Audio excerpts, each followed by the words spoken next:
Fala aí, pessoal, tudo bem com vocês? Firmeza? Tudo na paz? Espero aí que realmente estejam bem aí. Hoje a gente vai fazer uma aula um pouco diferente aqui do que a gente vem fazendo no canal. A gente vem discutindo resoluções de exercício ao longo dessas semanas aí, das duas últimas semanas, relativos ao estudo dos gases. Bem, como a gente fez basicamente exercícios extraídos de concurso, de processos seletivos, de pós-graduação, entre outros, agora a gente vai condensar isso aqui, compactar e fazer uma aula aqui um pouco mais extensa para a gente estar salientando, destacando, né, enfatizando os pontos mais importantes e que são os mais exigidos para estar resolvendo as questões que a gente viu. Então, vocês podem estar pesquisando aí no canal que para cada tópico que a gente vai trabalhar aqui tem questão resolvida de maneira mais aprofundada. Então, aqui a gente vai resumir, né? Hoje o foco na questão é compactado, né? A gente vai fazer um resumo sobre o estudo dos gases ideais e desvios da idealidade. Então, vamos lá, pessoal. Eu peço também para quem está acompanhando aí, se esse vídeo for útil, tá compartilhando aí, tá interagindo, beleza? Deixando aí também no comentário aí sugestão de conteúdos para serem trabalhados ou de propriamente de questões específicas de concurso para me avaliar e estar resolvendo com vocês. Então vamos lá dar continuidade ao nosso resumo aqui, a nossa aula aqui do nosso resumo. Bem, antes de a gente falar de fato de tudo que a gente viu nas questões até agora, a gente precisa abordar, entender que os gases, o estudo dos gases, uma premissa básica para a gente estar estudando os gases, principalmente os gases ideais, na condição idealizada, é que eles possuem uma natureza generalista. O que é isso? A natureza generalista é a natureza geral. A gente pode estudar os gases como de uma maneira ampla, geral, independente da natureza do gás. Então, a gente vê que a gente pode usar PV igual a NRT para qualquer gás que seja, quando ele é ideal, né? Dentro das condições ideais, que a gente vai ver quais são as condições para a idealidade de um gás. Então, não importa se eu estou trabalhando com oxigênio, com neônio, com nitrogênio, a equação, as relações entre pressão, volume, temperatura e número de mols vão obedecer àquela equação de estado PV igual a NRT. Então, aqui, a gente diz que as propriedades físicas dos gases, todas essas propriedades e grandezas, né, que a gente vê a pressão, o volume, a temperatura, o número de mols, elas são todas semelhantes, né, até iguais. A gente pode dizer que elas são iguais, essas propriedades, né, principalmente em baixas pressões. Então, a gente vai ver que o fator da pressão baixa, da atmosfera rarefeita, é uma condição para a gente estar podendo generalizar esse entendimento dos gases. Não somente as pressões baixas, né? A gente desprezar as interações entre eles e desprezar o volume de cada molécula, né? Porque quando a gente despreza a interação, a gente acaba impactando diretamente e excluindo a natureza do gás.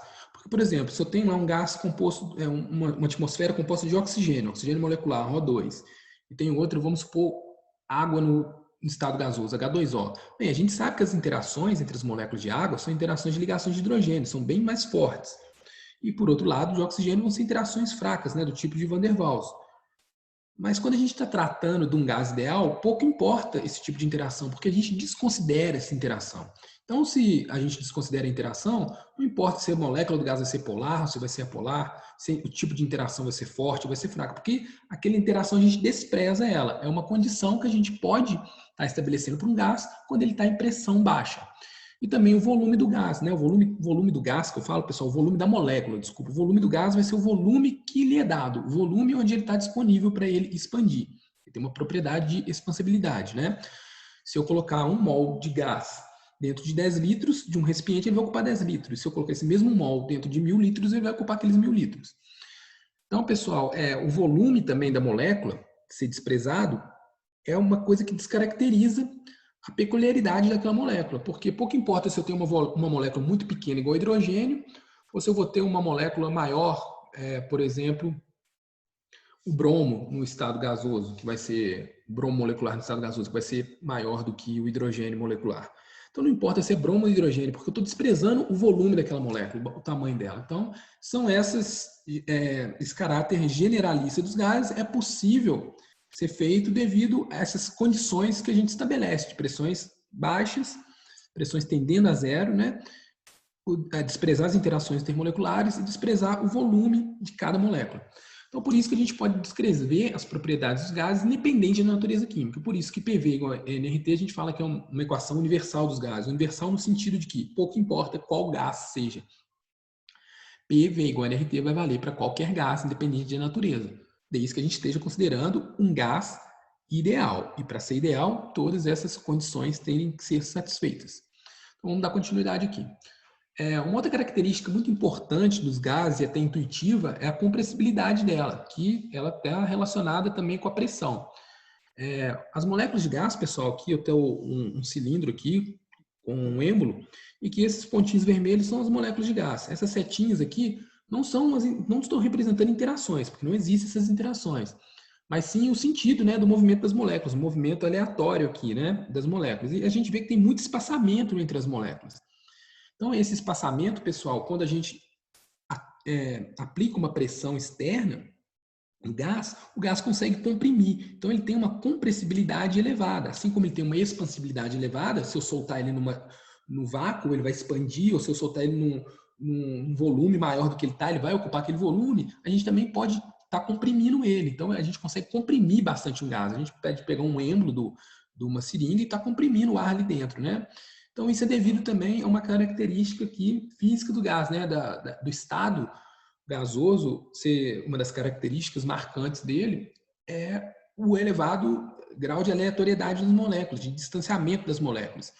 Então, o caminho entre as moléculas ele é muito grande para percorrer, né? Então, por isso até que a gente despreza o tamanho das moléculas, porque o diâmetro de cada molécula aqui ele é muito pequeno em relação ao caminho, que a gente fala o caminho livre médio, o caminho que ela pode movimentar. Então, tem muito espaço.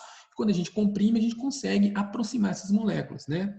E essa compressibilidade, a gente verifica que nos estados condensados, quando eu falo estado condensado, são os estados da matéria que as moléculas são mais agregadas, né? Como o estado líquido e o estado sólido. No estado líquido, a gente consegue até comprimir um pouco, porque dá um espaço entre as moléculas, mas no estado sólido, a compressibilidade é muito baixa, né? Então, para a gente estar comprimindo um sólido, a gente tem que aplicar pressões muito elevadas, assim como um líquido. O gás não, uma pressão razoavelmente pequena, o gás já pode responder com uma variação também razoável de volume, devido a esse espaço, né, entre eles. Agora a gente vai entender aqui o que é pressão, entender fisicamente o significado de pressão. A pressão, pessoal, a gente vai ver lá pelo modelo cinético molecular dos gases, que a pressão, interpretando ela em nível submicroscópico, né, aqui a gente entendendo as moléculas, cada bolinha aqui vai ser representando uma molécula, e aqui a superfície da parede, né, onde o gás está chocando. Apesar de não haver interações, quando a molécula choca com a parede do gás, ela tem uma determinada força, né, que é proveniente do movimento dela, certo? Então, essa bolinha ela bate e vai voltar. A gente tem uma colisão 100% elástica, que a gente vai ver também no modelo, a gente até viu em algumas aulas de exercícios, que é uma característica ela ser 100% elástica. Ela bate e volta com o mesmo módulo da velocidade, mudando somente a orientação, né? Ela estava indo nesse sentido, vai ricocheteia e volta, com a mesma velocidade, porém em sentido contrário. Nesse ponto aqui, a hora que a bolinha, o momento que é exato quando a bolinha choca com a parede, a força aplicada por unidade de área é o que caracteriza a pressão. Então, a pressão, a interpretação molecular da pressão, é a força aplicada por unidade de área, né? A força vem da colisão das moléculas com a superfície, então é a força dividida pela unidade de área. Então, essa é a interpretação molecular da pressão. Então, é a colisão, não entre as moléculas, mas das moléculas do gás com a parede, né? Com a superfície do recipiente onde está contido esse gás. Então, aqui vamos ver uma questão das unidades. Então, a equação aqui que a gente expressa, a pressão, é que a pressão é a força sobre a área. Então, a pressão vai ser, ela vai ter que ter unidade de força e unidade de área. A força, pessoal, no sistema internacional de medidas, a gente usa a unidade de Newton, certo? Né? A unidade de força, que a gente consegue ver na física, na mecânica. E a unidade de área é metro quadrado. Então, toda vez que a gente estiver usando a força e a área, né, na unidade, nas suas respectivas unidades do sistema internacional, que são Newton e metro quadrado, a gente vai obter valores de pressão na unidade de Pascal. Então, é homenagem aqui ao cientista Pascal, né, que trabalhou com vários estudos relacionados à pressão. Então, a gente vai ter, toda vez que a gente tiver a força em Newton e a área em metro quadrado, a unidade da pressão é Pascal. Porque um Pascal, pessoal, é a mesma coisa que um Newton por metro quadrado. A gente fez um exercício de análise dimensional, que vocês podem procurar no canal aqui também sobre gases, que a gente tratou disso aqui, certo? É importantíssimo a gente entender o que está por trás do Pascal. Um Pascal é 1 Newton por metro quadrado. Então, toda vez que eu falar, poxa, teve uma pressão, tem um gás exercendo uma pressão de 1000 Pascal. Então, o que é 1000 Pascal? A gente já tenta transpor no cérebro da gente, entender, traduzir que 1000 Pascal, aquele gás está exercendo uma força de 1000 newtons em cada metro quadrado de superfície. Então, 1 Pascal é 1 Newton por metro quadrado, beleza? Então, isso aqui é a dimensão que a gente fala, a dimensão da unidade. E a gente tem uma área aqui para estudar isso que chama análise dimensional, que é muito importante a gente estar entendendo, traduzindo o que a unidade diz para a gente. Vamos dar continuidade aqui. Além do Pascal, que é a unidade, Pascal ou Newton por metro quadrado, que é a unidade formal, a unidade utilizada no Sistema Internacional de Medidas, a gente tem algumas unidades alternativas para a gente estar aferindo a pressão. Uma delas é o bar, né? Que um bar é igual a 100 mil, na verdade, 100 mil Pascal, né? Então aqui a gente tem a relação de conversão. A gente tem uma TM também, que é 1,01325 vezes 10 à quinta Pascal, ou seja, 100.325 Pascal. Então, olha que curioso, pessoal. Por isso que eu falo, fisicoquímica não é só número, a gente tem que entender a magnitude, a interpretação física daquela grandeza. Então, quando a gente fala que a gente está submetido, a gente está lá no nível do mar, na praia, no litoral, que a pressão é de 1 atm, aquilo quer dizer que cada metro quadrado da superfície ali, ela está recebendo uma força de 100.325 newtons. Então, o corpo da gente está recebendo essa pressão. Cada unidade de metro quadrado ali, corpórea, né, vai estar recebendo essa força.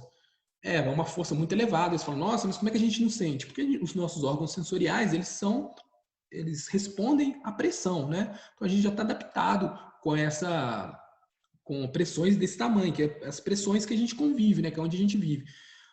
Tanto é que quando a gente vai para locais de pressões mais baixas, a gente já consegue alterações fisiológicas, né? Que a gente já consegue perceber. Principalmente na dificuldade de respirar, né? O fluxo de oxigênio no sangue, questões de mudança de pH, que tem a ver com o equilíbrio químico, que a gente pode estar discutindo no momento certo, né? Então, há uma diminuição da força quando a gente diminui a pressão por unidade de área. E isso pode também estar interferindo na pressão arterial ali, né? Então, ter todo cuidado quando jogo de Libertadores aí, quando o pessoal vai jogar lá na altitude, pegar LDU, é sempre complicado, né? Que eu acho que é em Guayaquil, que está muito elevado. Então, a pressão atmosférica ali é bem baixa. Então, a força por unidade de área ela é menor. Outra unidade também que vale a pena a gente estar trabalhando, que é muito usual a gente ver em textos de fisicoquímica, em concursos, é o Torricelli. Um Torricelli, pessoal, é também uma homenagem ao cientista Torricelli, assim como o Pascal, só que o Torricelli ele é igual a 1 milímetro de mercúrio. Eu vou explicar o que vem a ser o milímetro de mercúrio, né? Porque você fala, nossa, milímetro, como assim milímetro? Você está usando unidade de comprimento para designar pressão, que é força sobre área? Bem, eu vou explicar aqui. Mas antes eu quero mostrar a relação do milímetro de mercúrio com ATM. Um ATM, pessoal, é igual a 760 milímetros de mercúrio. Ou 1 milímetro de mercúrio é 1 dividido por 760 ATM. Então essa é a relação. Então, as principais relações. Bem, então vamos lá entender o que vem a ser esse tal de milímetro de mercúrio. Aqui eu tenho um nanômetro, um equipamento aqui que a gente consegue estar medindo pressão. Então, vou explicar aqui o que está representando essa figura. Aqui eu tenho um recipiente aqui com ar, né? Aqui um tubo, essa parte branca aqui toda ainda tem ar. E a partir daqui eu tenho um líquido. Esse líquido aqui eu vou estar tratando como mercúrio, porque eu estou querendo trabalhar milímetro de mercúrio. O ar ele vai exercer uma pressão aqui. E essa pressão vai sustentar um nível, uma altura, uma coluna de mercúrio, certo? A gente consegue até intuitivamente notar que quanto maior for a pressão do ar, maior vai ser a altura que a coluna vai ser sustentada. E é exatamente isso, existe um equilíbrio mecânico aqui. A coluna de ar ela não vai alterar, a não ser que se eu aumentar ou diminuir a pressão do ar. Se eu aumentar a pressão do ar, bombear mais ar aqui, a coluna vai subir. Se eu puxar aqui com uma bomba, retirando o ar, diminuindo a pressão, deixando mais rarefeito, a coluna vai abaixar. Mas quando está em equilíbrio aqui, a pressão, a gente pode medir ela a partir da altura que é levantada aqui. Porque existe uma relação que a gente vê lá da hidrodinâmica, da hidrostática, desculpa, na física, que a pressão ela é igual a densidade vezes a gravidade vezes a altura. Densidade de quem, pessoal? A altura de quem? do líquido, né? Do líquido que está aqui. Isso aqui não é relacionado com gás. Então, a gente está relacionando a pressão de um gás com a pressão do líquido. Porque esse líquido aqui, ele exerce uma pressão aqui também. E essa pressão, a gente pode calcular ela a partir da densidade vezes a gravidade vezes a altura. Então, ou seja, quanto maior for a altura aqui dessa coluna, maior é a pressão. E na condição de equilíbrio aqui, a pressão exercida por esse líquido é igual à pressão do gás que está aqui confinado aqui. Então, quando a gente fala que a pressão é de 760 milímetros de mercúrio, supondo que isso aqui, que o ar aqui esteja de 760 milímetros de mercúrio, quer dizer que a pressão que o ar está exercendo aqui, ela é suficiente para sustentar uma coluna, né, de mercúrio a 760 milímetros. Então, na atmosfera, né, a condição de uma atmosfera, é essa altura de mercúrio que o ar consegue levantar. Então, a gente pode fazer um experimento, né, tá deixando um pratinho ali com mercúrio, a gente não vai mexer com mercúrio líquido, não, um experimento mental, com uma coluna cheia ali. A gente vai ver que, naturalmente, o ar vai empurrar o mercúrio para dentro da coluna e ele vai ficar levantado ali numa altura exata não, aproximada ali, talvez pode ter alguma flutuação da pressão, que a gente vê que os valores que a gente trata é médio, a gente vai ver também, de 760 milímetros de mercúrio. Então, beleza, pessoal. Aqui só para a gente ilustrar o que vem a ser essas outras unidades alternativas. Agora a gente vai tratar um pouco das observações experimentais relacionadas com o estudo dos gases. A primeira observação experimental aqui é a lei de Boyle, né? Boyle fez experimentos com balão em temperaturas constantes. Então ele variava a pressão e via se tinha alguma alteração no volume, mantendo a temperatura constante, tá? Aqui constante, né? Constante, faltou um N. Então, Boyle percebeu que à medida, olha pessoal, que eu vou abaixando a pressão, olha, eu estou diminuindo a pressão. Nesse eixo aqui tem pressão e aqui o volume. À medida que eu vou abaixando a pressão, o volume vai aumentando, olha, vai fazendo esse perfil, essa curva aqui, que a gente chama de uma isoterma. Essa curva que chama isoterma, certo? Ele vai usar bastante ela na fisicoquímica, nas transformações de gases. Então, ele observou que existe essa relação aqui de inversamente proporcional entre a pressão e o volume, de modo que se eu diminuo a pressão, eu aumento o volume. E se eu diminuo o volume, eu aumento a pressão. Então, matematicamente, ele obteve essa relação aqui, que a pressão vezes o volume na temperatura constante sempre vai dar um valor constante. Então, PV é uma constante, considerando a temperatura constante, uma questão isotérmica. Então, a partir dessa relação aqui, que a gente usa o P1, V1 igual a P2, V2, que os alunos do ensino médio adoram decorar, né? Mas tem que entender por quê, pessoal. Isso aqui deriva dessa relação, que deriva da observação experimental de Boyle.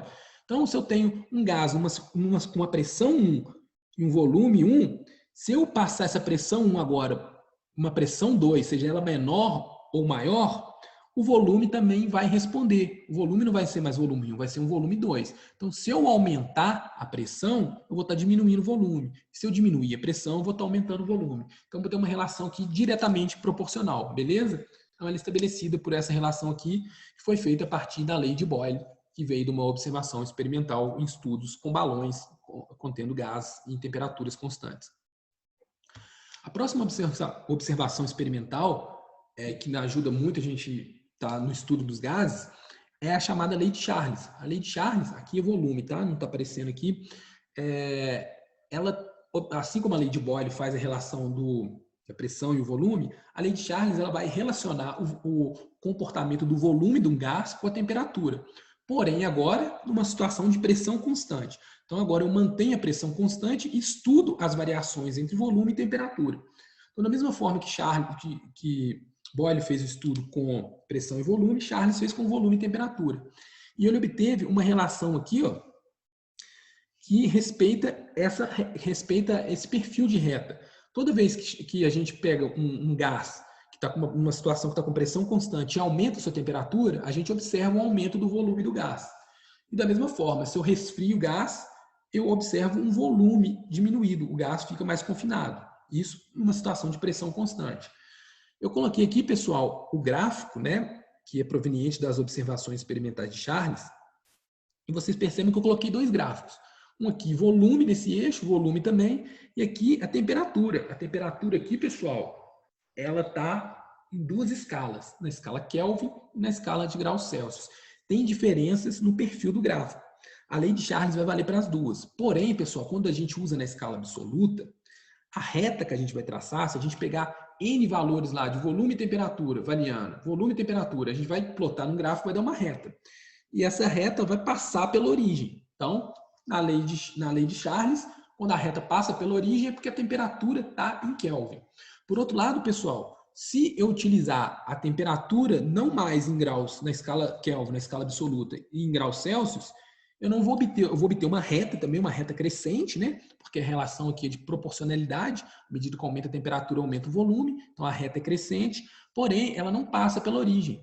A reta vai cruzar o eixo da temperatura, esse eixo aqui, ó, onde está a temperatura, lá num ponto tal que a temperatura vai ser menos 273. Ou seja, para a gente resfriar o gás até ele chegar num volume hipotético que é igual a zero, a gente vai chegar numa temperatura de menos 273 graus, que na temperatura de Celsius. Por outro lado, quando a gente usa na de Kelvin, o volume nulo é da temperatura nula.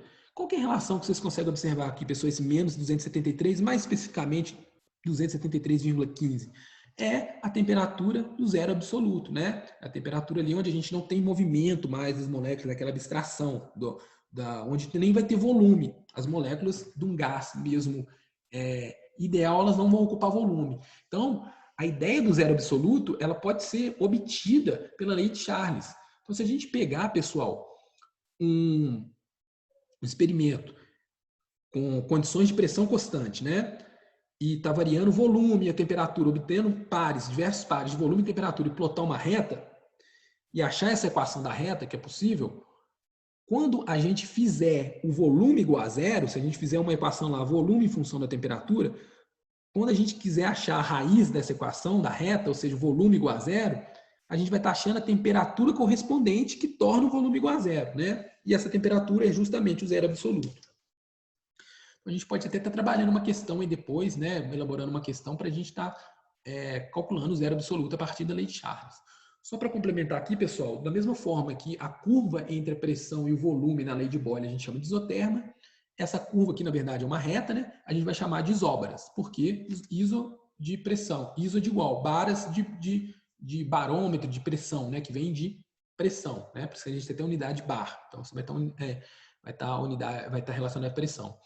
A equação, pessoal, matemática que expressa a lei de Charles é que o volume dividido pela temperatura é constante, certo? E ela tem uma relação diretamente proporcional. Se eu dobro a temperatura, eu dobro o volume, desde que a temperatura esteja na escala Kelvin. Se a temperatura estiver na escala Celsius, pessoal, eu já vi exercício de vestibular caindo isso, tem um gás no volume de 10 litros a 25 graus. O gás teve sua temperatura duplicada, ou seja, para 50 graus. Certo? 25 para 50. Qual é o novo volume? A pessoa vai lá, pô, ele era 10 quando era 25. Quando é 50, ele vai ser 20. Não, está errado. Por quê? Porque está na escala Celsius.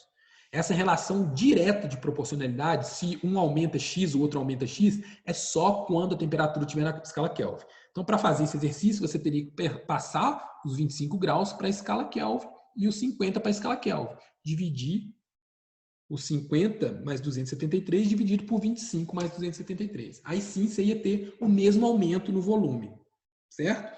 Então, a gente observa que a variação do volume dividido pela temperatura é constante.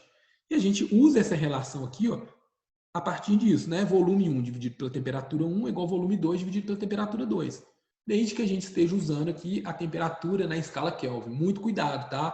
Porque em calor de prova a gente acaba esquecendo de mudar a unidade. Eu aconselho sempre, pessoal, em exercício de físico-química, já está a temperatura em qualquer outra unidade, passa ela para Kelvin, porque geralmente todas as grandezas que a gente vai utilizar, que são no sistema internacional, elas já vão estar em consideração com a temperatura em Kelvin. A gente vai ver isso lá no R também dos gases, que a maioria já está considerando a temperatura em Kelvin. Então é bom sempre estar somando o 273,15 ali, passar de Celsius para Kelvin. Beleza. Vamos lá para a próxima observação experimental, que é a lei aqui de Gay-Lussac. A lei de Gay-Lussac, pessoal, ela relaciona agora a pressão com a temperatura. Então, é uma observação experimental também, que a gente observa que tem uma relação aqui, à medida que a temperatura aumenta, a pressão também aumenta. Também isso é bem intuitivo, né? Se a gente está aumentando, por exemplo, a gente vê o pneu do carro quando está num asfalto que é muito quente, a gente nota uma expansão ali, um aumento da pressão, se a gente medir uma expansão, desculpa, uma expansão não, porque o volume tem que estar constante. A gente nota um aumento da pressão, a gente pode notar um aumento da pressão talvez do pneu, né? E então, da mesma forma como Boyle e Charles teve uma expressão gráfica e uma expressão matemática, a lei de Gay-Lussac também pode ser expressa graficamente e matematicamente. Então aqui a gente obtém uma reta também, assim como na lei de Charles, entre a pressão e a temperatura, uma reta crescente. Só que notem também que eu coloquei duas retas, né? Porque vem o mesmo caso. Se a temperatura estiver na escala Celsius, ela vai ser uma reta crescente que não passa pela origem. E assim como na lei de Charles, quando a temperatura estiver em Celsius, não vai ser um caso uma proporção direta. Ou seja, o que é isso? Uma caso uma proporção direta ou não? Para a gente estar frisando assim como a gente frisou pela lei de Charles.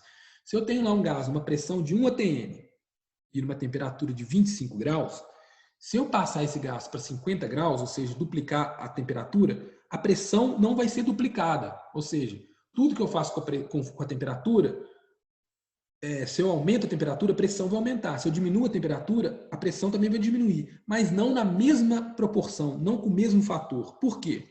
Porque não está na escala absoluta de Kelvin. Então tem que passar para a escala Kelvin. Quando eu passo para a escala Kelvin, vai dar uma reta crescente, né, ascendente, porém que ela pode passar pela origem, certo? Então, quando ela passa pela origem aqui, a pressão e a temperatura, a gente sabe que a temperatura já está na escala Kelvin. Se ela está na escala Kelvin, a relação de proporcionalidade é uma proporção direta mesmo. Ou seja, se eu dobrar a temperatura, eu dobro a pressão. Se eu dobro a pressão, eu dobro a temperatura. Se eu diminuo a pressão de um fator 10, eu diminuo a temperatura de um fator 10. Sempre que estiver na escala Kelvin. Da mesma forma como na lei de Charles eu posso calcular o zero absoluto, aqui também eu posso estar calculando. Basta eu esticar essa reta até onde ela cruzar o eixo da temperatura, certo? Então eu preciso de dados para fazer a equação da reta e achar o valor da temperatura no qual a pressão é nula. Aqui está a expressão matemática que exprime a lei de Gay-Lussac, que é a pressão dividido pela temperatura, vai ser uma constante, né? A gente observa que é uma constante.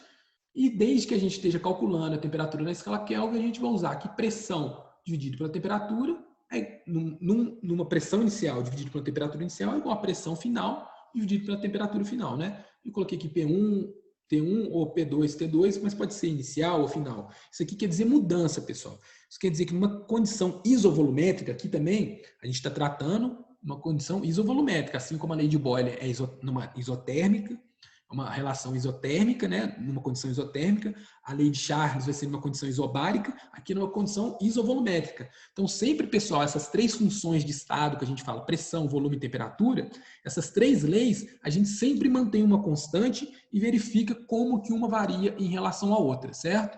Então, da mesma forma lá que a curva da lei de Boyle chama isoterma, a curva da lei de Charles vai chamar isóbara, a curva, que é o caso, nesse caso, a reta, né? Da pressão da temperatura que trata a lei de Gay-Lussac, ela vai chamar de uma isovolumétrica. Então, vamos dar continuidade aqui. Um outro princípio que, junto com essas observações experimentais, ajuda muito no tratamento generalista dos gases, de tratar os gases de uma maneira geral, é o tal do princípio de Avogadro, pessoal. O que vem a ser aqui o princípio de Avogadro? Eu vou ler aqui um enunciado que expressa bem. E depois eu tento explicar, mais mastigado para vocês.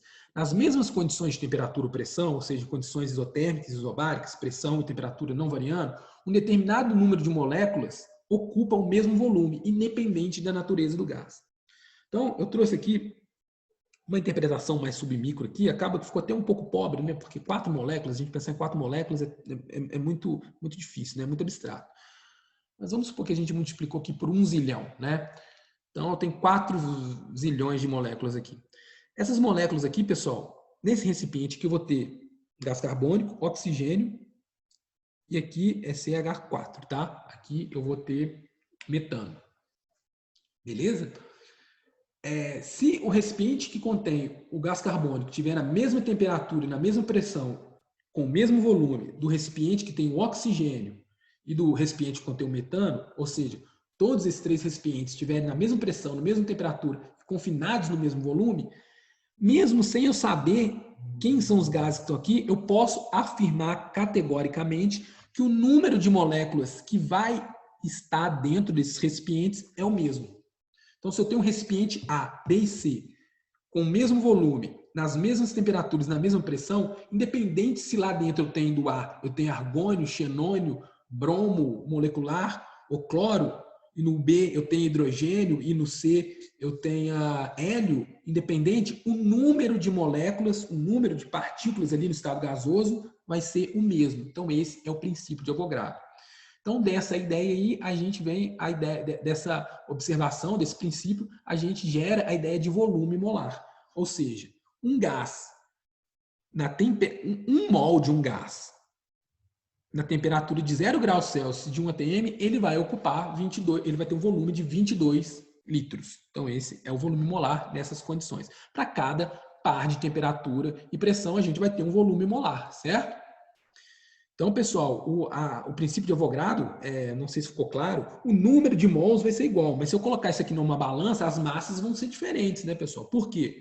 Porque cada um tem uma massa molar. Então, aqui nesse caso aqui, pessoal, qual que teria a massa maior? Bem, a gente ia ver qual que tem a maior massa molar, né?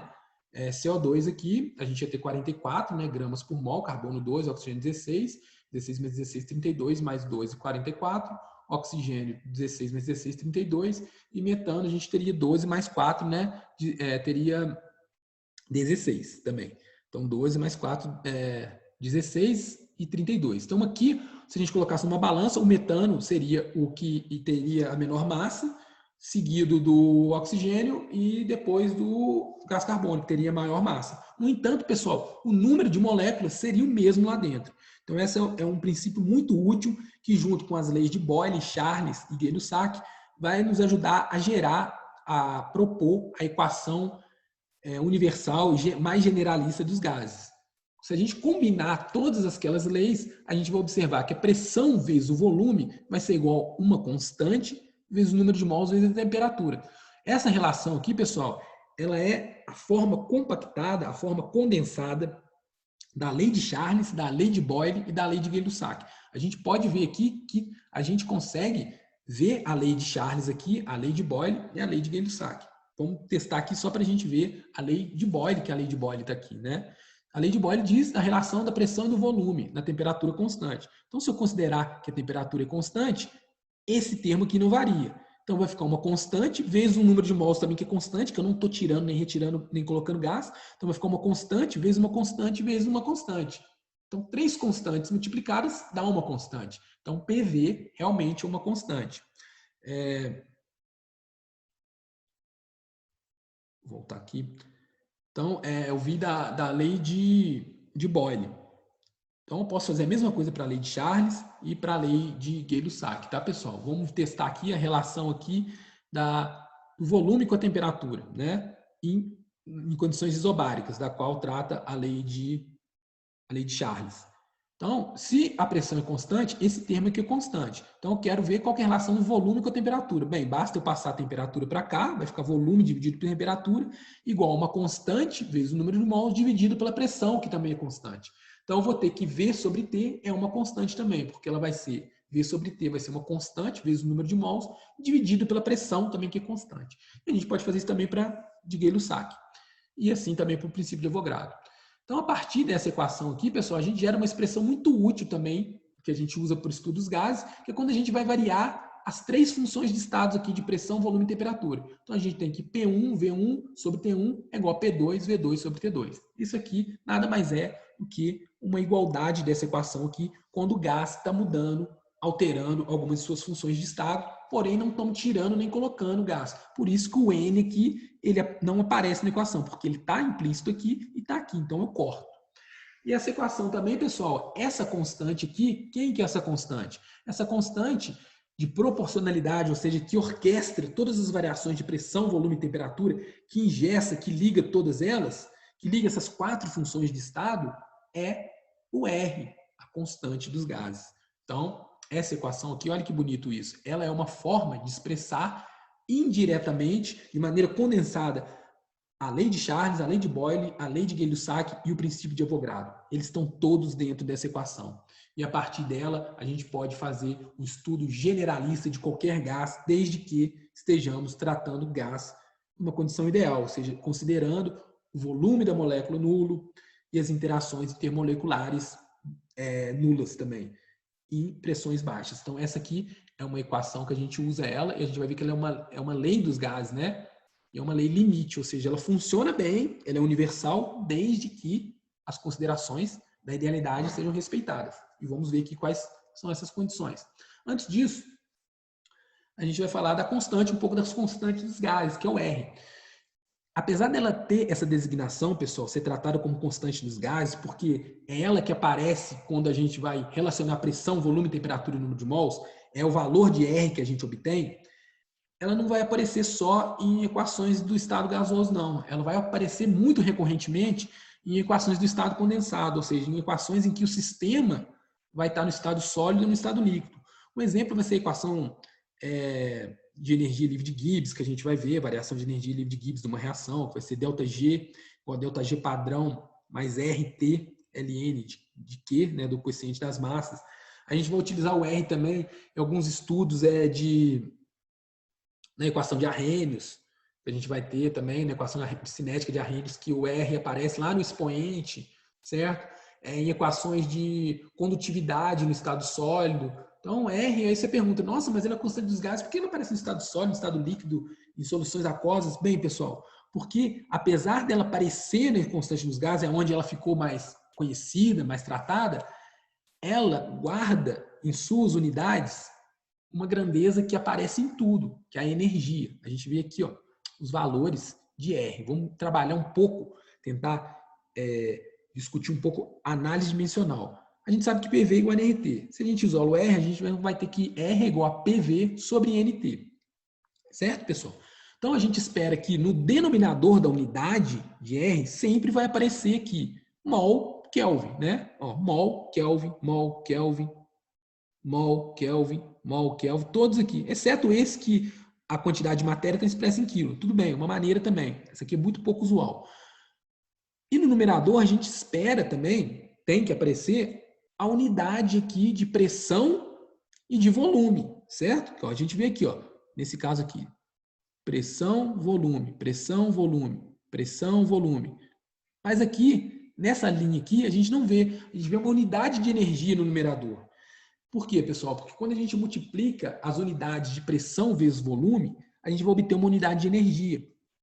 E isso vai ajudar a gente a entender o que é trabalho, que a gente vai ver que o trabalho vai ser um trabalho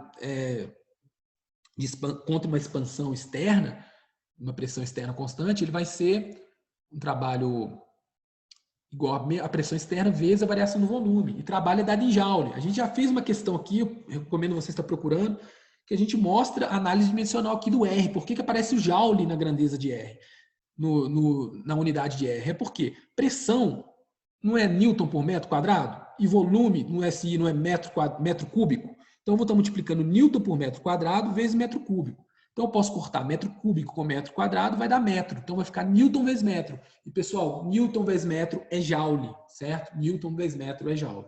Então, toda vez que eu utilizar o R, que eu estiver fazendo estudo dos gases, que a pressão, o volume e a temperatura todos estiverem no sistema internacional de medidas, ou seja, o volume em metro cúbico, a pressão em Pascal ou Newton por metro quadrado, que é o seu equivalente, a temperatura em Kelvin, o número de mols, obviamente, em mols, o R que a gente vai usar é o 8,314,4.621 joule Kelvin mol. Por quê?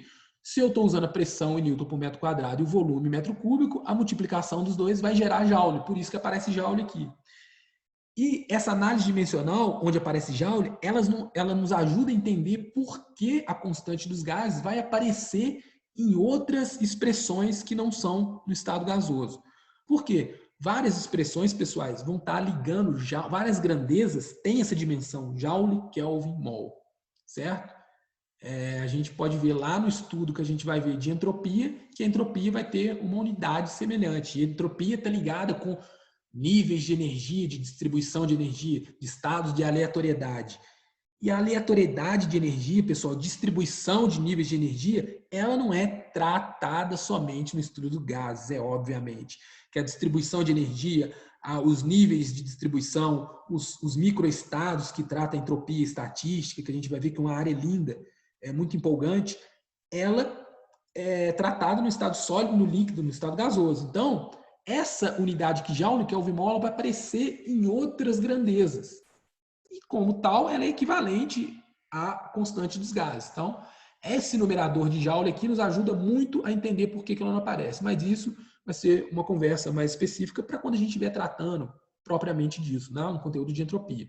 Ou na distribuição de Boltzmann também, que é um conteúdo que é muito desprezado em livros textos, a distribuição de Boltzmann, e que consegue explicar muita coisa aí de química geral, de físico-química. Aqui agora eu vou falar sobre condições para a idealidade, né? A gente está falando até agora sobre gases ideais e já falamos assim de uma maneira mais rápida do quais são as condições para a idealidade. Bem, pessoal, a equação PV igual a nRT, como eu disse, ela é uma equação que a gente fala equação universal dos gases, porém ela é válida só para gases ideais. Isso é um gás ideal, a gente tem que respeitar as condições que levaram a ele ser tratado como ideal. E essas condições são ausência de interações intermoleculares, ou seja, as moléculas não interagem, não tem interação intermolecular de forças entre as moléculas, certo? O volume das moléculas é desprezível, ou seja, o volume da molécula, não o volume que a molécula vai ocupar. O volume do gás é diferente do volume da molécula, pessoal, da molécula no estado gasoso. O volume, quando eu falo um volume do gás, 10 litros, quer dizer que ele está ocupando um espaço que está confinado em 10 litros. As moléculas somadas ali, elas não vão ter 10 litros, porque o volume dela é desprezível, é nulo. Além disso, pessoal, para a gente estar utilizando PV igual a nRT, além de estar usando essas duas premissas básicas, fundamentais, para que a gente possa relacionar com essa equação de estado, a gente precisa ter em mente também que essa lei, que é expressa por essa equação, PV igual a nRT, ela é uma lei limite, pessoal. O que é uma lei limite? Uma lei limite é uma lei que ela funciona bem dentro de um intervalo restrito. Ela funciona bem dentro de um intervalo de restrição. E qual intervalo que é esse? Para pressões extremamente baixas.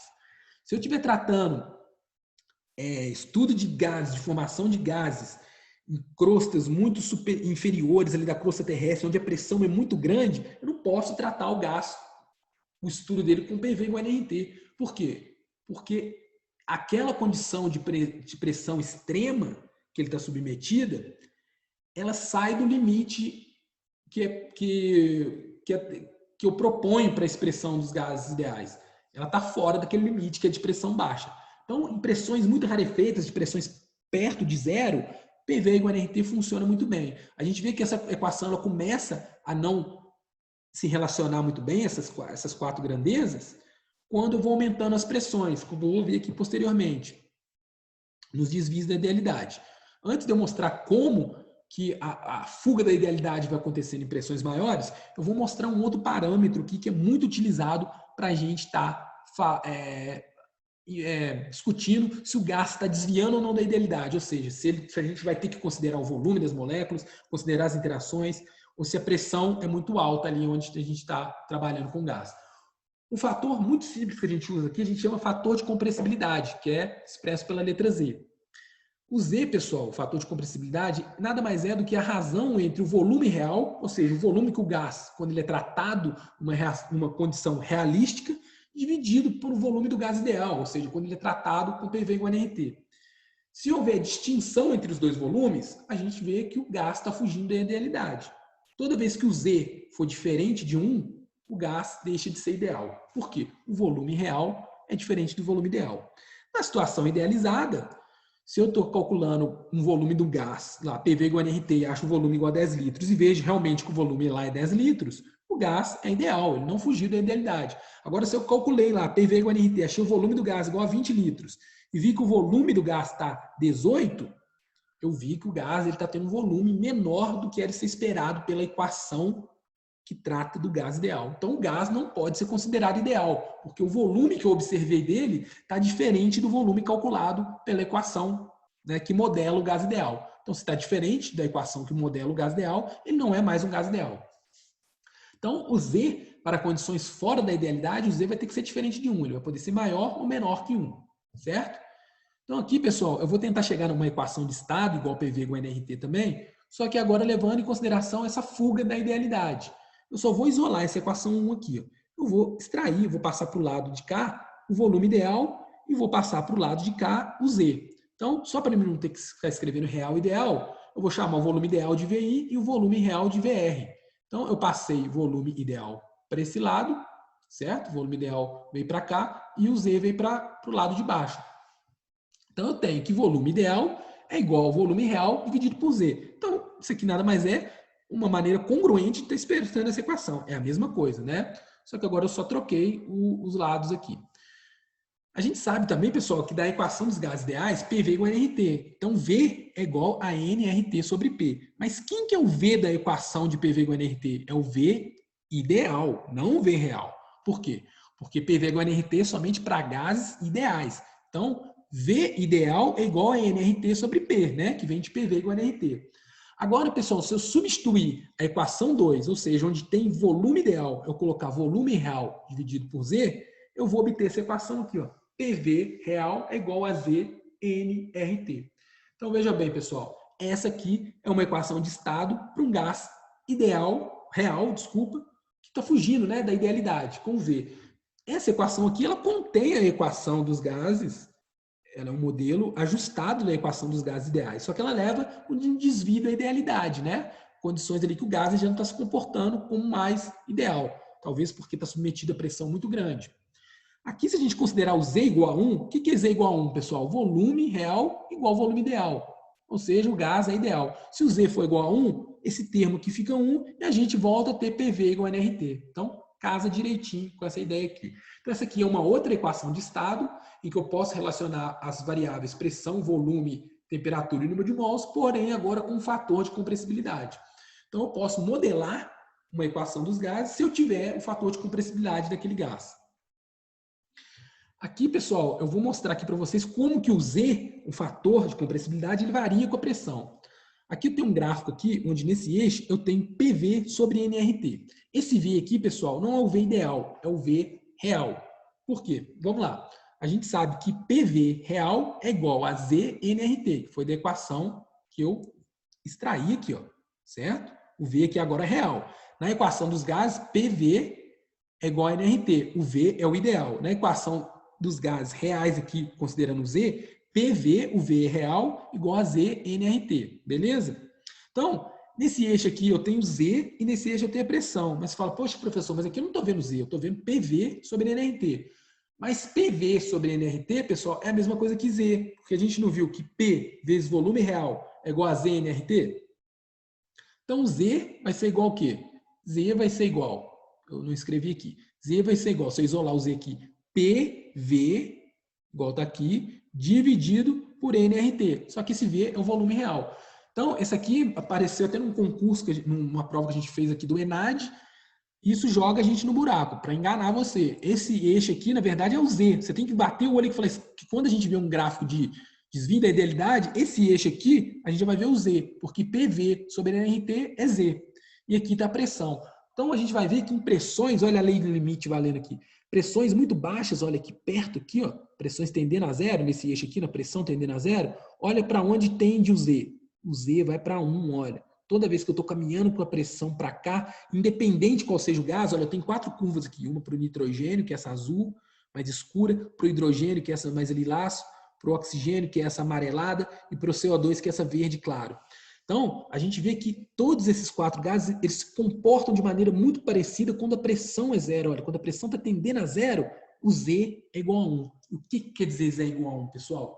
Que o gás, ele é um gás ideal. Então, esse gráfico aqui, ele nos reforça a nossa ideia de que quando a pressão está baixa, o gás se comporta como ideal. No entanto, pessoal, à medida que eu vou aumentando a pressão do gás, olha aqui para você ver o que vai acontecendo. Vamos pegar do hidrogênio aqui. Ó. À medida que eu vou aumentando a pressão do gás, caminhando aqui para a direita, o Z, olha, o Z vai subindo. Se eu pegar para o nitrogênio, à medida que eu vou aumentando a pressão, olha, o Z abaixa e depois ele sobe. Depois de certo ponto ele sobe. A mesma coisa para o oxigênio. Olha. Vou aumentando a pressão, o Z abaixa e depois ele sobe. É a mesma coisa para o CO2. Então, a pressão, à medida que eu aumento a pressão, o gás foge da idealidade. E se ele foge da idealidade, uma maneira de eu estar inferindo, de eu estar medindo isso é a partir do Z. Vamos entender as diferenças aqui, a gente já pode fazer uma interpretação também mais molecular. A gente viu que tanto para o nitrogênio, oxigênio e monóxido de carbono, tem uma região em que eles passam pelo Z menor que 0, menor que 1, desculpa, tá? Z menor que 1, olha, eles vão aqui embaixo e depois sobem. Por quê? Quando o Z, pessoal, é menor que 1, quer dizer o quê? Que Z, né, é volume real dividido pelo volume ideal. Quando o Z é menor que 1, o numerador tem que ser maior que o denominador, ou seja, o volume real, eu vou passar aqui na equação só para a gente estar vendo aqui, ó. Z, volume real sobre o volume ideal. Se o Z for menor que 1, isso aqui for menor que 1, quer dizer que esse numerador tem que ser menor que esse denominador, né? Quando o numerador é menor que o denominador, eu tenho um número menor que 1.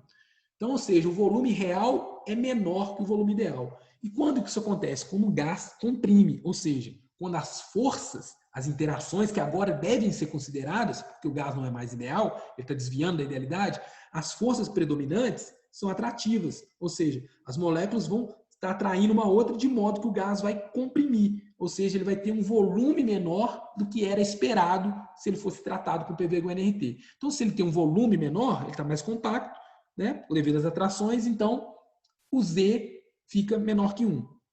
Por outro lado, a gente vê quando a gente vai aumentando a pressão novamente, ele sobe aqui. Então ele sobe. E se ele sobe, se o Z é maior que 1, ou seja, ele passou aqui dessa reta que o Z é maior que 1, é por quê? Se o Z é maior que 1, então matematicamente a gente pode entender que o numerador tem que ser maior que o denominador. Ou seja, o volume real tem que ser maior que o volume ideal.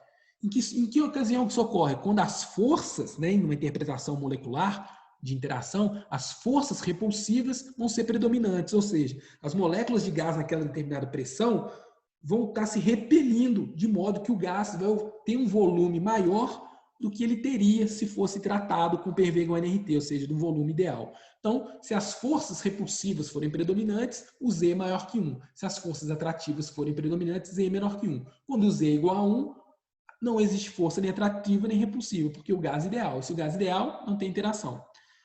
E a gente pode explicar aqui também por que o nitrogênio vai ser sempre, o hidrogênio vai ser sempre uma reta ascendente, né, que nunca vai abaixar aqui para a linha abaixo de Z igual a 1. Por quê? Porque o hidrogênio, a gente vai desconsiderar as interações atrativas dele. Basicamente, ele não vai ter interação atrativa, porque é uma molécula muito apolar ali, é muito pequena para estar deslocando a nuvem eletrônica uma da outra, para estar gerando um dipolo instantâneo, e com isso não vai haver forças atrativas. Então, se não vai haver forças atrativas, pessoal, não vai, o volume da molécula não vai contrair. E se ele não vai contrair, o Z nunca vai ser menor que 1. Então, sempre vai ser que para toda pressão nesse gráfico aqui, o volume de hidrogênio vai ser sempre maior do que 1. O volume não, o Z. Então, pessoal, para um gás ideal, aqui para a gente idealizar um gás, a reta de um gás ideal aqui ela ser essa reta paralela ao eixo da pressão. Foi como caiu uma questão do ENAD que a gente resolveu. Então, vale a pena vocês estarem buscando essa questão. A gente vai ver aqui, para estar finalizando o desvio da idealidade, uma outra equação. A gente viu aquela PV igual a ZNRT, que a gente incrementa o fator de compressibilidade como um parâmetro de desvio da idealidade. Porém, agora a gente tem uma outra equação que é mais elaborada, que é a equação de Van der Waals. Veja bem aqui, pessoal, a gente tem a pressão mais um termo aqui, que é o número de mols ao quadrado, vezes A, dividido pelo volume ao quadrado, vezes V, que é o volume, menos o número de mols, vezes B, igual a NRT. Então, esse lado aqui, ó, PV igual a NRT, depois a igualdade mantém. Porém, aqui a gente tem um ajuste na pressão e um ajuste no volume. Então, aparecem grandezas novas. Se a gente pegar essa equação e comparar com o PV igual a NRT, o que aparece de novo aqui é o A e o B, né? E a forma como a equação está. Então, quem que é o A e quem que é o B? Vão ser os coeficientes de Van der Waals, que vão ser correções que a gente vai estar colocando. Ou seja, a gente vai estar melhorando a equação PV igual a NRT de modo a incrementar aspectos realísticos do gás. A gente vai estar tornando aquele gás mais realístico. Então, o termo que a gente tem aqui relacionado ao B vai ser o ajuste no volume. Por quê? Você lembra lá que a gente falou que para o gás ser ideal, o volume da molécula é nulo? Para um gás ideal, não. Olha, o volume vai ser subtraído de um termo NB, ou seja, esse B é o volume molar, ou seja, o volume da molécula. Não o volume que ela ocupa no recipiente, mas o volume da própria molécula, da entidade molécula. Então, a molécula agora ela já não tem volume desprezível, não tem dimensão desprezível. ela tem um volume dela. Então, qual que vai ser o volume do gás? Por exemplo, eu tenho um recipiente de 10 litros. Para um gás ideal, o volume do gás vai ser 10 litros, porque o gás vai ocupar todos aqueles 10 litros. Não vai haver situações em que uma molécula do gás e da outra vai impedir que uma ocupe aquele mesmo volume. Então, elas podem ocupar. Quando a gente considera o gás ideal, as moléculas do gás agora elas vão ocupar aqueles 10 litros menos o volume das próprias moléculas. Então, vai ser volume menos o volume, que é o volume que elas ocupam. Então, esse B é uma correção no termo do volume. Por outro lado, também, pessoal, a gente faz um ajuste aqui no termo da pressão. Olha, a gente está colocando o coeficiente A, que ele é relacionado com a atração molecular. Então, vamos entender isso aqui. O A, ele ajusta a pressão, ou seja, a pressão ela pode ser maior ou menor para um gás ideal do que para um gás real. Um gás real do que para um gás ideal. Então, a gente vai ver a atração das moléculas. Vamos entender aqui como que a pressão, como que o ajuste da pressão vai influenciar na pressão final ali do gás. Só para frisar aqui, então, para a gente entender o que é essa equação. Ela vai ser uma equação semelhante a PV igual a nRT, porém ela vai colocar dois parâmetros novos aqui, que é um ajuste na pressão, porque a pressão precisa ser ajustada. Quando a gente leva em consideração as interações intermoleculares, tem um impacto na pressão, que eu vou mostrar na figura a seguir. E quando a gente leva em consideração o volume das próprias moléculas, o volume que elas ocupam, tem que ter um ajuste no volume, porque o volume já não é mais o volume que lhe é dado para o gás. É o volume que é dado para o gás ocupar, ou seja, o volume do recipiente, menos o volume do conjunto de moléculas que estão confinadas ali. Então aqui a gente entendeu o ajuste da molécula, do B, como que ele impacta no volume. Agora vamos entender o impacto de A na pressão. Olha aqui, pessoal, aqui a gente tem um gás ideal, sem interações intermoleculares. E aqui a gente tem a direção aqui do movimento das moléculas. As moléculas estão movimentando e estão batendo aqui, elas estão chocando com uma força. Depois volta. Quando a gente tem um gás real, pessoal, onde a gente tem interações entre as moléculas, atrativas ou repulsivas, a pressão, no caso, se a gente considerar as interações atrativas, a pressão com que o gás choca com a recipiente pode ser menor do que ele é tratado como quando a gente desconsidera a interação. Por quê? Vamos pensar aqui, ó. Eu tenho uma molécula do gás que está indo em direção à parede do recipiente e vai chocar aqui e colidir com uma força. Se não tiver ninguém para puxar essa molécula aqui para trás, olha, interagindo, freando ela, a força vai ser maior, ela vai bater com aquela força, igual está aqui, não tem nenhuma molécula interagindo. Aqui não, pessoal. Essa molécula, ela já interage com as moléculas adjacentes. Olha, essa molécula aqui, devido à sua força atrativa, pode frear essa molécula. E essa aqui também, essa aqui também. Então, essa molécula aqui, ó, é a mesma coisa que fosse um carro vai colidir com uma parede, mas ele está colidindo freando. Ou seja, vai estar diminuindo a força que ele dá colisão. Aqui não, ele já vai estar colidindo livremente, sem interações. Aqui, ó, ele já é freado, se a força for atrativa. Se a força for repulsiva, ele vai ser empurrado. Então, vai aumentar a pressão. Então, a pressão, ela sofre um impacto, de modo que ela pode ser diminuída, né, se a força for atrativa. Por isso que o termo A, ele impacta na pressão. Porque o A, ela é uma correção relacionada com a interação intermolecular. Então, na equação dos gases, eu tenho que colocar dois fatores, junto com PV igual a RT, que são responsáveis pelo desvio da hereditariedade. Um é o fator B, que está relacionado ao volume das moléculas, que agora é considerado, e o outro é o A, que é relacionado às interações das moléculas, que acaba impactando na pressão, de modo que se as forças forem atrativas, a molécula vai chocar com menos força e, por sua vez, com menos pressão. De outro lado, se a força for repulsiva, a molécula vai chocar com mais força, que impacta numa maior pressão. Então, beleza. Aqui a gente tem aqui só alguns coeficientes, né, de Van der Waals, A e B. A gente vê que o coeficiente B ele vai ter que ter dimensão de volume por mol, né? Por quê? Porque ele vai ter que ser volume por mol. Porque a gente vê aqui que ele é volume, né, menos NB. Então, N é o número de mols. Então, para me subtrair volume, para me subtrair de volume, tem que ser volume, né? Não tem como eu falar 10 litros menos 10 mols litro. Tem que ser 10 litros menos 5 litros, menos litro, né? Eu subtraio litro de litro. Então, se aqui eu tenho o termo N, a grandeza, a unidade do B vai ter que ser o quê? Volume por mol, porque aí o por mol cancela com o mol multiplicado aqui, beleza? Por outro lado, a unidade do A vai ter que ser litro quadrado vezes ATM por mol. Aqui está fora do sistema internacional, tá, pessoal? Só para ilustrar. a unidade? Por que ela tem que seguir a dimensão? Por quê? Porque o termo lá, o A, ele vai estar sendo multiplicado por número de mol quadrado e dividido por volume quadrado. Mas isso aqui tudo, pessoal, vai ter que me dar unidade de pressão. Porque, olha, isso aqui tudo é pressão, vai ter que subtrair de pressão. Então, para dar unidade de pressão, para cancelar, a hora que eu multiplicar isso aqui, vai cancelar dividido por litro quadrado e multiplicado por mol. Então, para dar unidade de pressão, beleza? Então, aqui a gente vê alguns aspectos aqui das forças, né? Atrativas e repulsivas. A gente vê aqui das atrações, a gente vê que a atração aqui do hidrogênio é muito pequena mesmo, né? O A é muito pequeno, é o menor aqui dessa série. Por outro lado, a gente vê a atração aqui, por exemplo, do metanol, aqui, ó, que tem interações intermoleculares fortes. Olha, a interação dele, o termo A, que é interligado à interação atrativa, é 9,5, olha, é muito grande. Então, dá para a gente fazer conjecturas com a estrutura molecular, da mesma forma que o termo B, que está relacionado ao volume, o hélio, desculpa aqui, não é hidrogênio, é hélio. O hélio, que é uma molécula pequena, também, se comparada aqui, por exemplo, com a molécula de metanol, a gente vai ver que a molécula de hélio vai ter um volume da molécula muito pequeno em relação à molécula aqui, por exemplo, de metanol. Então, pessoal, esses termos A e B, eles já levam agora a natureza do gás. Então, a gente já não pode falar que a equação de Van der Waals ela é tão generalista, porque essa equação de Van der Waals aqui, né, aqui, ó, essa equação de Van der Waals, ela não vai ser igual para todos os gases, porque o A é um para um gás e o B também é outro para um gás. Então, a equação de Van der Waals, diferentemente da equação geral dos gases PV igual a nRT, ela leva sim em consideração a natureza química do gás.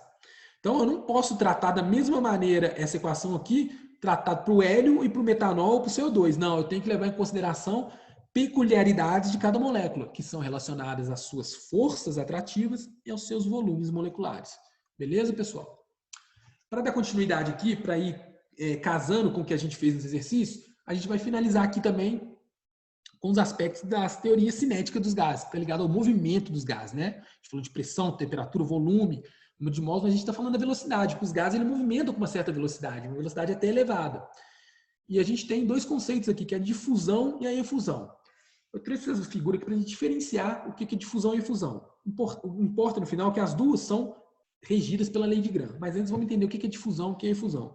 A difusão, pessoal, é quando um gás se mistura no outro. Então vamos supor que eu tenho um gás, que está destacado aqui, vamos supor que aqui é CO2, e aqui do outro lado eu tenho outro gás, vamos supor que eu tenho um hidrogênio.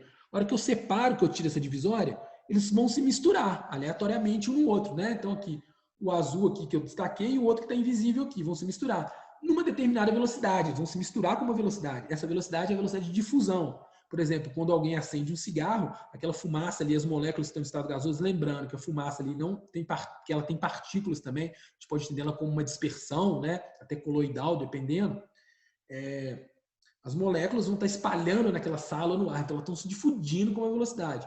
E a gente vê que ali está bem lento, então, ou seja, as moléculas ali vão estar numa velocidade baixa.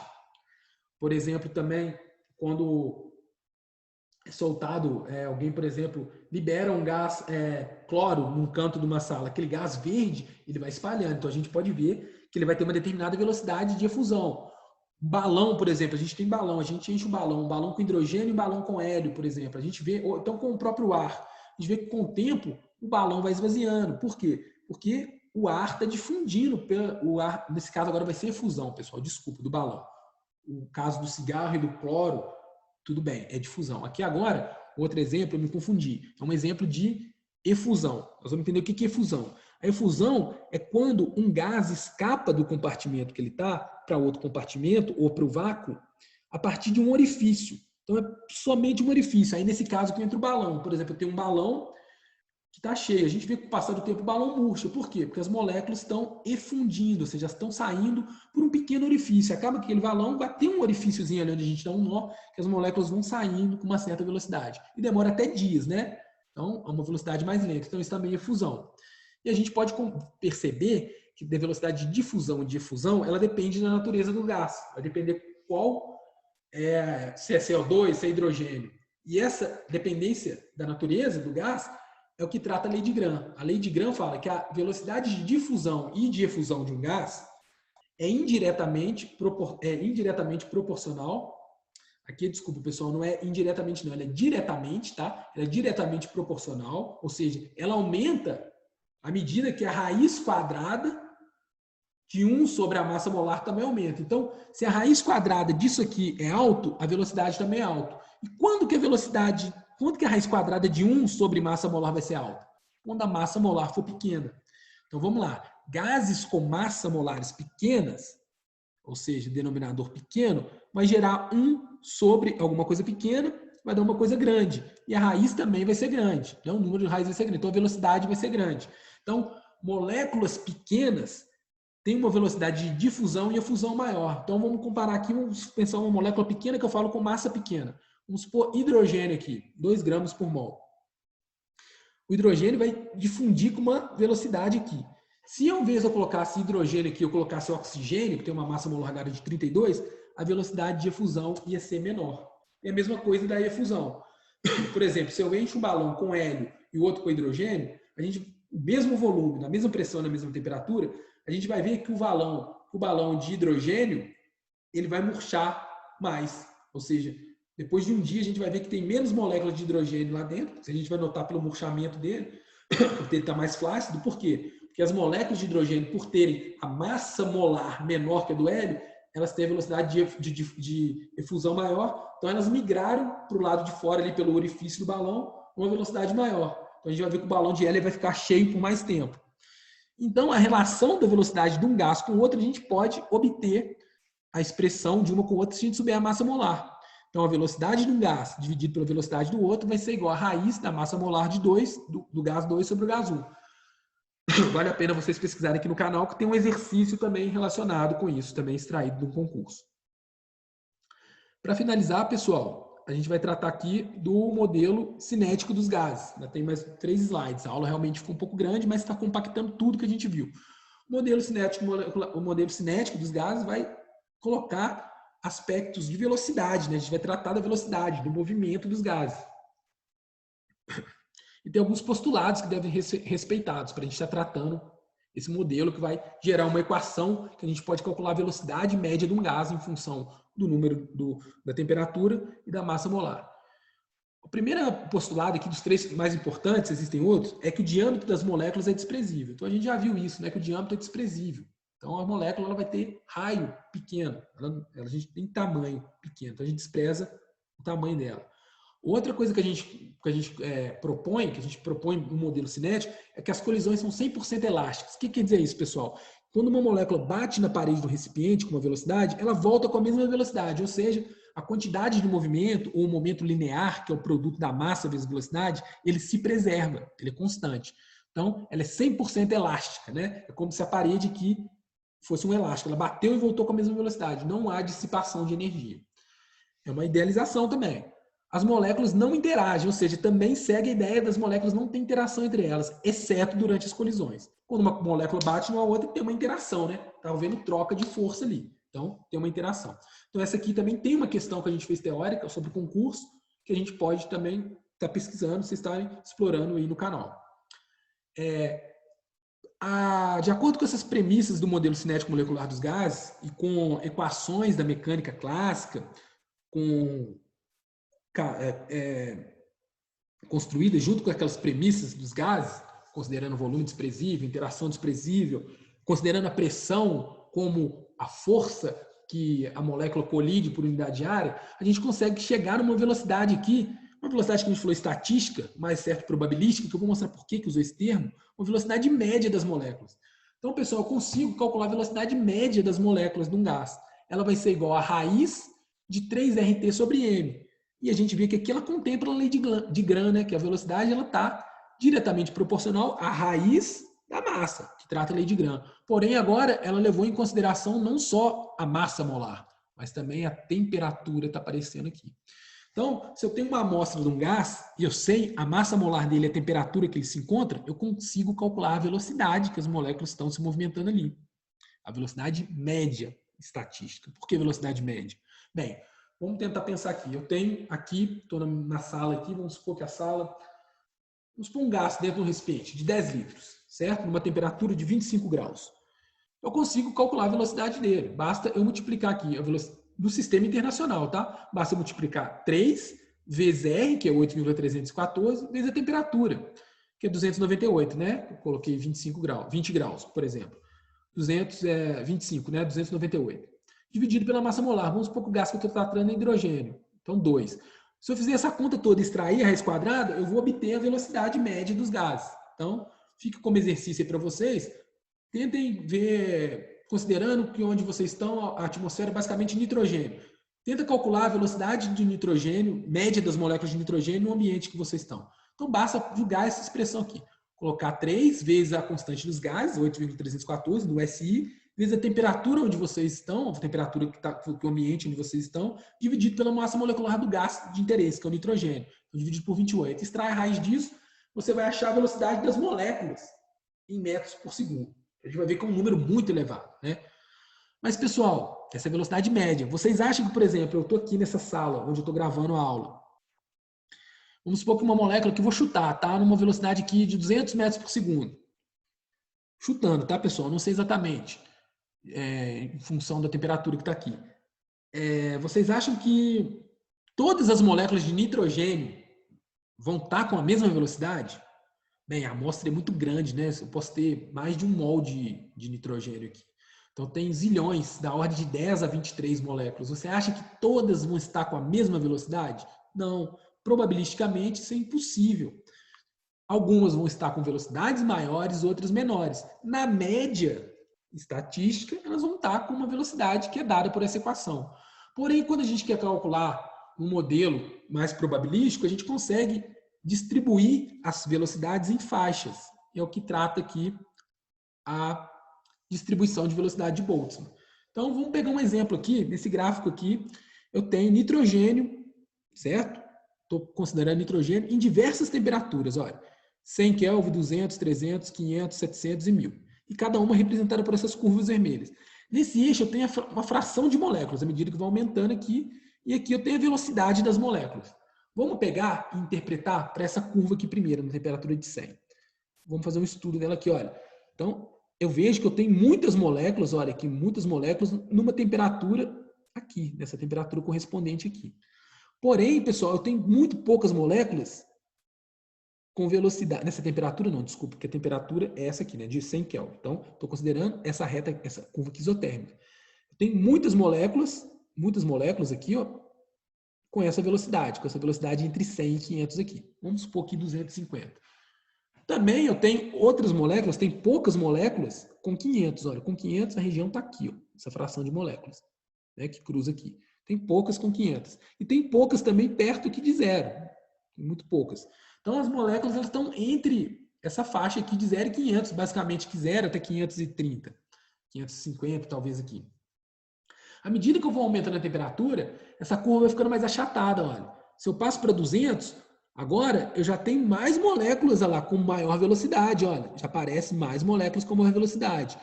Se eu passar lá para 300, mais moléculas ainda com um número maior de moléculas com velocidade. Começa a aparecer moléculas com velocidade perto de 1000 metros por segundo.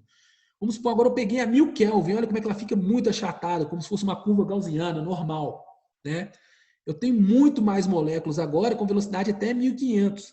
Então, essa aqui é uma distribuição de velocidades. Eu consigo ver a fração de moléculas que está com uma determinada velocidade. Então, a 100 graus, pessoal, eu não vou ter apenas uma velocidade, igual eu calculo aqui. Eu vou ter uma velocidade média. Porém, eu vou ter várias faixas, olha, a 100 graus, olha, 100 graus Kelvin. Eu vou ter até entre 0 e 530 por aqui, eu vou ter moléculas com essas velocidades. Poucas na faixa extrema superior e poucas na faixa extrema inferior. E muitas nessa faixa média. À medida que eu vou aumentando a temperatura, eu vou colocando muito mais moléculas agora nas faixas de velocidades maiores. Mas ainda tem moléculas também, em temperaturas de 1000 Kelvin, com velocidades muito pequenas. Certo? Então, essa aqui é a distribuição de velocidade de Maxwell-Boltzmann. Então, a gente percebe que, à medida que aumenta a temperatura, a probabilidade de eu encontrar moléculas com velocidades maiores vai aumentando também. À medida que eu diminuo a temperatura, a probabilidade de eu encontrar moléculas com velocidades elevadas também diminui. Então, tem uma relação diretamente proporcional com a temperatura. que é até vista pela velocidade média. Mas aqui não é uma velocidade média, é uma velocidade distribuída, né, de todas as moléculas. Ela também guarda uma relação, pessoal, além da temperatura. Esses gráficos, pessoal, são obtidos a partir dessa equação aqui, tá? Uma equação que a gente não vai trabalhar, tá? Uma equação mais estatística, mas esses gráficos são reflexos dessa equação, onde aqui é a fração de moléculas em função da temperatura e do número de mols, que está relacionado com a massa molar aqui também, né? Então, a gente vai colocar aqui agora diversos gases agora na mesma temperatura. A gente vai desconsiderar a temperatura. Aqui a gente variou a temperatura e mantinha a natureza do gás. Agora eu vou variar as naturezas dos gases, ou seja, eu vou colocar espécies químicas diferentes para a mesma temperatura. O que a gente vê, pessoal? Quando eu tenho um gás com uma massa molar elevada, ou seja, o oxigênio é 32 gramas por mol, eu tenho um gráfico semelhante ao que eu tenho numa temperatura baixa. Só que aqui eu estou tudo com temperatura constante. Olha, eu tenho poucas moléculas com velocidades baixas e poucas moléculas aqui também, olha, com velocidades elevadas. E muitas moléculas aqui nessa faixa de intervalo médio aqui. À medida que eu vou diminuindo a massa molar das substâncias, olha, passei para o nitrogênio, eu vou achatando, olha, eu vou aumentando o número de moléculas com velocidades maiores.